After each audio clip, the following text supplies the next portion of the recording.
ಇದು ಒಂದು ದೊಡ್ಡ ದಂಧೆ ಇದು. ಇವತ್ತೇನು ಹೊಸದಲ್ಲ ಅಧ್ಯಕ್ಷರೇ. ಮೊದಲಿಂದ ಯಾವುದೇ ಸರ್ಕಾರ ಇದ್ರೂ ಕೂಡ ಈ ದಂಧೆಗಳು ಅತಿ ಹೆಚ್ಚಿಗೆ ಗ್ರಾಮಾಂತರ ಪ್ರದೇಶದಲ್ಲಿ ಹೆಚ್ಚಿಗೆ ಆಗ್ತಾ ಇದೆ.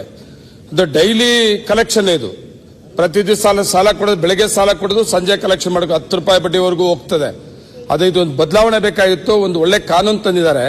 ಇದನ್ನೆಲ್ಲ ಕಂಟ್ರೋಲ್ ಮಾಡೋದ್ರ ಜೊತೆಗೆ ಸಹಕಾರ ಮಂತ್ರಿಗಳಿಗೆ ಗೊತ್ತಿರದೇ ಇರುವಂತದ್ದು ಏನೂ ಇಲ್ಲ.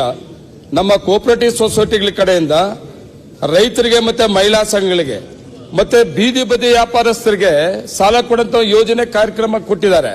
ಅದನ್ನ ಇನ್ನೂ ಹೆಚ್ಚಿಗೆ ಕೊಡಂತವ್ದು ಮಾಡಿದಾಗ ಇಂಥವು ಕಂಟ್ರೋಲ್ ಆಗ್ತದೆ. ರೈತನಿಗೆ, ಒಬ್ಬ ಬಡವನಿಗೆ ದುಡ್ಡು ಬೇಕಾಗ್ತದೆ. ಯಾವುದೋ ಒಂದು ರೀತಿ ಅವನು ಬಿಸ್ನೆಸ್ ಮಾಡೋದಕ್ಕೆ, ಅವನು ಬದುಕೋದಕ್ಕೆ ದುಡ್ಡು ಬೇಕಾಗ್ತದೆ. ಇದು ಸಿಕ್ಕದೇ ಇದ್ದಾಗ ಇವನು ಹೋಗ್ತಾನೆ, ಇನ್ನೊಂದು ಕಡೆ ಹೋಗ್ತಾನೆ, 10 ರೂಪಾಯಿ ಸಹ ಬಡ್ಡಿ ಕೊಡ್ತಾನೆ, ಇಲ್ಲ ಇನ್ನು ಎಷ್ಟು ಬಡ್ಡಿ ಕೇಳ್ತಾರೋ ಅಷ್ಟು ಬಡ್ಡಿ ಕೊಟ್ಟು ದುಡ್ಡು ತಗೊಂಡು ಏನಾದ್ರೂ ಮಾಡಬೇಕು ಅಂತ ಹೋದಾಗ ಅವನು ಸಿಕ್ಕಾಕೊಂಡ್ಬಿಡ್ತಾನೆ. ಅದರಿಂದ ಈಗಾಗಲೇ ನಮಗೆ ಕೋಆಪರೇಟಿವ್ ಸೊಸೈಟಿಗಳ ಕಡೆಯಿಂದ ರೈತರಿಗೆ, ಮಹಿಳೆಯರಿಗೆ ಸಾಲ ಕೊಡುವಂಥದ್ದು ಬಡ್ಡಿ ರಹಿತ ಸಾಲ.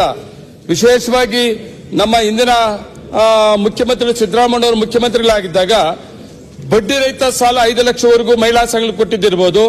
ಮತ್ತೆ ರೈತರಿಗೆ 3 ಲಕ್ಷವರೆಗೂ ಬಡ್ಡಿ ರಹಿತ ಸಾಲವನ್ನು ಕೊಡುವಂತ ಯೋಜನೆ ಕಾರ್ಯಕ್ರಮ ಕೊಟ್ಟಿದ್ದಿರಬಹುದು.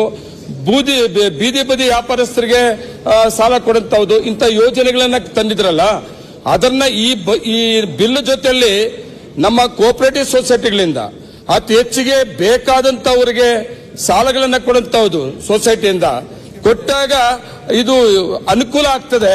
ಒಂದು ಕಡೆ ಇದು ಈ ರೀತಿ ಇದರಲ್ಲಿ ಅನುಕೂಲ ಆದ್ರೆ ಬೇರೆ ರೀತಿಯಲ್ಲಿ ಬದುಕೊಳ್ಳೋದಕ್ಕೆ ಅವನಿಗೆ ನಮ್ಮ ಕೋಆಪರೇಟಿವ್ ಸೊಸೈಟಿಗಳಿಂದ ಹೆಚ್ಚಿಗೆ ಈ ಜನಕ್ಕೆ, ರೈತರಿಗೆಲ್ಲ ಸಹಕಾರ ಕೊಡುವಂತ ಒಂದು ಕಾನೂನಲ್ಲಿ ಅವಕಾಶ ಮಾಡಿಕೊಟ್ರೆ ಸಹಕಾರ ಮಂತ್ರಿಗಳು ಮತ್ತೆ ಕಾನೂನು ಮಂತ್ರಿಗಳು ಬಿಲ್ ಮಂಡನೆ ಮಾಡಿರೋದಕ್ಕೆ ತುಂಬಾ ಸ್ವಾಗತ ಬಯಸ್ತಾ ಇದ್ವಿ.